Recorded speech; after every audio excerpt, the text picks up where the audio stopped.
Hey guys, welcome back to the channel. So today we're going to do a review on the iconic Breitling Navitimer. When I say iconic, I really think it is iconic. It is to Breitling what the Speedmaster Professional is to Omega and the Submariner and Datejust really are to Rolex. I mean, it's just one of those watches that defines a brand.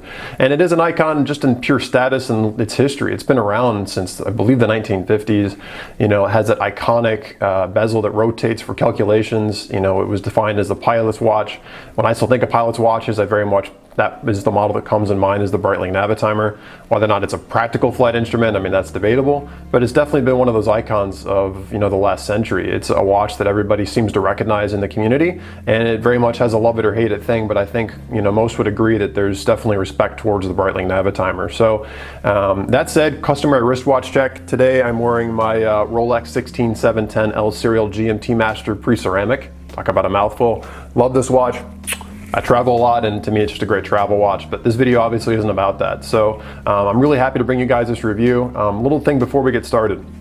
This is going to be a little bit of a test bed for me. Traditionally, my reviews tend to be very, very long. And I know some of you guys appreciate me getting in depth and, you know, geeking out over all the complications and how the movement works and if it's a, you know, vertical clutch. And, you know, we could get into so many little micro details on a watch review that's something I know some people appreciate. I know some of you guys, though, just want a quick little 4 or 5 minute overview of the watch. So I'm going to give that to you here. My next video I'm going to do a Seamaster Omega Seamaster review. I'll make that a little bit longer. And if you guys could just let me know what you prefer. Also, one other quick note before we get started. This is a 2-part video. Not in that I'm going to make you go watch a part 2 of this video, but the first part of this video is going to be all about the Breitling Navitimer, since I'm imagining most of you came here to watch that. This second part of the video is actually going to be more of a personal thing on me and on the channel. I actually need you guys' help with some things, and if it's something you want to stay tuned to, great. If you just came here for the Breitling Navitimer, feel free to check out after that review. So we'll go ahead and let's get started. Alright guys, let's go ahead and do a really short review. I know my reviews usually go on for 5 years, so we'll make this just kind of a short little highlight of this model. This is the Breitling Navitimer A23322. It is a 41mm case design. It has 22mm lug to lug, or lug width. This is on a beautiful polished Breitling bracelet. Look how fluid that is. I think Breitling makes the best bracelets in the industry. It has, as a Navitimer model, the traditional Navitimer slide bezel, where you can rotate to do slide calculations. You can calculate distance, speed. There's all sorts of ways you can do that by rotating the outer bezel and lining up with the inner bezel. Frankly, to explain the way to use this thing would take its own video on its own, so for the time being I'm not going to address it, but that functionality is there. This was designed as a pilot watch. It's been out since I believe the 1950s, and this is, you know, something that pilots could of course use. Personally, I think it would be a massive chore to use a watch like this in flight with so much going on the dial, but it definitely can be used as a flight watch. And, you know, this watch is iconic to Breitling like the Omega Speedmaster Professional or the Rolex Submariner No Date are to their respective brands. This watch is an icon, and it's got a very cool vintage appeal. You might be noticing a little bit of the anti-reflective crystal here. They use a great little AR coating on both sides of the sapphire crystal. Sometimes it gives the dial like a bluish hue, which is kind of cool. Also, from certain angles, it almost looks like there's no glass there at all. It's kind of hard to capture it here. Subdials, at 9 o'clock you have the seconds. At 3 o'clock you have a 30-minute totalizer. And at 6 o'clock you have a 12-hour counter. You have 2 pushers on the side as well as the Breitling signed B crown. Traditional function, top pusher starts the chronograph, stops the chronograph, and bottom pusher resets it. First position, hand winding. Second position, hacking. And also setting the time. Again, lovely bracelet. Just the whole way, it's so fluid. It's never going to pinch your hair. It's like butter, I guess is what somebody would say to be cheesy. There's the beautiful case back. A23322 right above my finger over here, the model number. Breitling does a very nice job on their case backs, something I wish Rolex would do, if I'm honest with you. Solid end links, of course. Breitling style clasp with the Breitling B logo. And there you go, Breitling model déposé, manufactured in Suisse. Obviously manufactured in Switzerland. I can't pronounce things to save my life, so forgive the pronunciation there.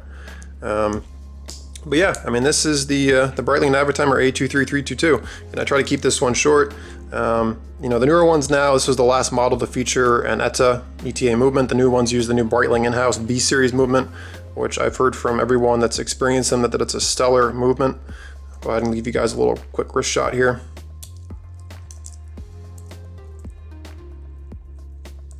This is kind of a love it or hate it watch. I love it. I think it's timeless. People that tend to appreciate simple looking watches tend to find it a little busy, but there it is on the wrist next to my Omega Seamaster Bond. So you can see it has quite a bit of complexity going on it. It's also very, very shiny. It makes an awesome dress watch, and it's got a very cool kind of timeless aesthetic to it. So, all right, guys. Again, just want to keep this one short. You can see on the second hand for the chronograph. Take a look at the beautiful Breitling B there as well. Very nicely done. Hey guys, welcome back. Hope you really enjoyed that review. Again, that's a test bed for me. It's a lot shorter than videos that I would usually do. So if you liked the video on that length and that kind of content, please let me know. Otherwise, my next video review, which is going to be on Omega Seamaster, and you know, most of my reviews are going to be of the longer type. If you have a preference for one or the other, you know, the longer ones I tend to get a little more into like the micro details, whereas the shorter ones, again, I just want to touch the basics. If you prefer one format or the other, please let me know, and I'm really happy to try to give you guys what you think would be helpful. That said, I'm not going to go off on a long random personal tangent, so if you just came here for the watch review, feel free to check out. Just before you do, if you haven't already, if you like the content, please subscribe below so you can catch me on the next video. Links to my social media are below, and again, comments on the video review or any comments in general, I cannot respond to all of them, but if you have feedback for me, I do try to read it. Please let me know below. But yeah, beyond that, now I'm going to go on a personal long random tangent, so if you don't want to watch personal videos of me, feel free to check out now. To the rest of you guys that are still here, I'm losing my voice because I've reshot this section like 50 times, and my camera's telling me it's running out of memory and my voice is going away, but there's so many things that I just want to discuss that I've written multiple lists of content. And you know, it all ties back to the video that I posted last week, the one where I you know, on my watch collection, that little thing I put in there about Ash and that personal side of my life was something was really out of norm for me. I'm kind of surprised that I did it too, if I'm totally honest.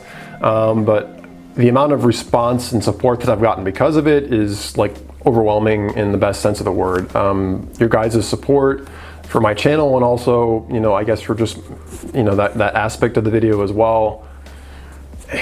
I don't have words to express the gratitude, and there's still messages that are 5 pages long I haven't read yet, so I'm very, very sorry. I mean, you guys gave me just an incredible response to that, and I'm really happy to know that you don't mind me getting deep like that, because it's funny. People that know me in real life think it's hilarious that I have a YouTube channel, because to a lot of people that know me in daily life, they think I'm a little bit more antisocial, because I'm not one of those people that's really good at small talk, if I'm honest with you, because of the stuff that's happened to me and stuff I've mentioned and stuff I haven't mentioned. I tend to be a very deep person, and I really struggle with small talk. I'm not the kind of person to go make chit chat for the sake of chit chat. I'd rather talk about things that I find very meaningful, and the fact that you guys are okay with me being that way, you know, it means a lot to me, because that's the way I prefer to talk to people. I want to talk about things that matter. And not that the other stuff doesn't matter, but this is stuff I'd like to talk about as well, because at the end of the day, we're all human beings navigating through the world, and based on a lot of the messages you guys have sent me to, I know these are all things that you guys obviously are weighing on your mind as well. And just to have that kind of connection with you guys and to be able to talk about these things means more to me than than I could possibly ever express. But that could be a 5-minute speech on its own, so I'm going to try to get through the list so I don't keep you guys here for 5 years. But I need your help. And not in I need your help as in I need money or anything like that, I don't. I know some people have asked me if I have a Patreon or I'm going to start one. I have zero intent of doing that. I appreciate the thought, but what I need your help on is actually more ideas. So one of the comments that I got, and God, there's so much things I want to talk about, was they were mentioning about YouTubers that have made this a full-time career for them. And truth be told, I would like to make this a full-time career for me. I'm very blessed in my corporate career right now. I'm in a very good situation for a multitude of reasons, and I have a lot of things that I'm extremely grateful for. But truth be told, the inner child in me, what little is left of it, when I think about stuff that I find very meaningful in life, this is something that I find very meaningful. These YouTube videos, being able to connect with you guys, especially now that I can do this on a deep level as well, but having a part of this community, hopefully helping you guys, giving you guys things that you find value in, and sharing these things with you guys it's awesome. And I would love to do this full time. You know, it's one of those things, it's cathartic, really, is what it is. And, I think part of you guys that watched my video last week on the Ash story and a bunch of other stuff, I mean, it very much has been a cathartic experience for me. And I love being part of this community. I love that you guys watch me, because I really wanted to create kind of a snobbery-free place where people could go, where it wasn't so much about price points or lifestyles, or if you're rich or poor. I mean, all those labels and things I think cloud people, and I think that's not what I don't want my channel to be about that. I just want this to be about people, everybody being equal on the same level, just sharing in hobbies that they find meaningful. And there's other channels out there on YouTube too that I'm really trying to work with more, that I'd like to have more involvement with, that I think have a similar message of just honestly giving their honest opinions, and not feeding into social statuses and brand, all this exclusivity and snobbery. And I think there's a bunch of us out there that really want to focus on that part of the market, and I'd love to work more with them, and I would love to be part of that community and make more videos to give you guys that other perspective. I know there's other people that appreciate that exclusive side of the market, and nothing against you guys if that's what you want. That's not what I'm about. I'm about again, kind of this snobbery-free, multi-perspective. I like to give you guys viewpoints that I feel are being underrepresented. Again, I want to show you guys that it's okay to love Seikos and love Rolexes equally. Actually, I probably prefer my Seikos. But I want to give you guys thoughts you're probably not going to hear from other people, because I feel like, again, there's just this exclusivity and this snobbery, and I feel like there's all these social norms, and I want to let you guys know there's other perspectives, and I want to introduce you guys to other channels that are going to give you that perspective too, because I think with that, I think you guys can realize it's okay to feel the way you feel, and I think by having all those different perspectives, you're going to make better decisions and actually find things that resonate with you better than if you just went with whatever society was telling you was appropriate. So I really want to give you that perspective that I think is being underrepresented. But again, as I said, this is something I would love to make full time. I've looked into blogging. There's actually some I've connected with recently that might be able to help blog with them. I don't know how to grow this, and this is where I really need your help. I'd like to make this a full-time thing. If I told you my true dream right now, this is a full-time thing that I could do from anywhere. I could spend time in my favorite cities. Maybe I'm in New York City, maybe I'm in Seattle. I get to travel. Some of you guys that know me personally know that I really want to move to Japan. I know I'm one of those people. Love Japan, but just the ability to build these videos and these vlogs for you, or whatever form it takes, and connect with you guys from anywhere in the world, and just have this be, a lifestyle, I think is just, that's what I want to do. Speaking of Japan, random side tangent, since I have a captive audience, if any of you guys know any tips or tricks on learning Japanese, please let me know. I'm a continually struggling learner of Japanese, but anyway, I won't get into that much, but any tips or tricks on learning Japanese, I'd really appreciate them.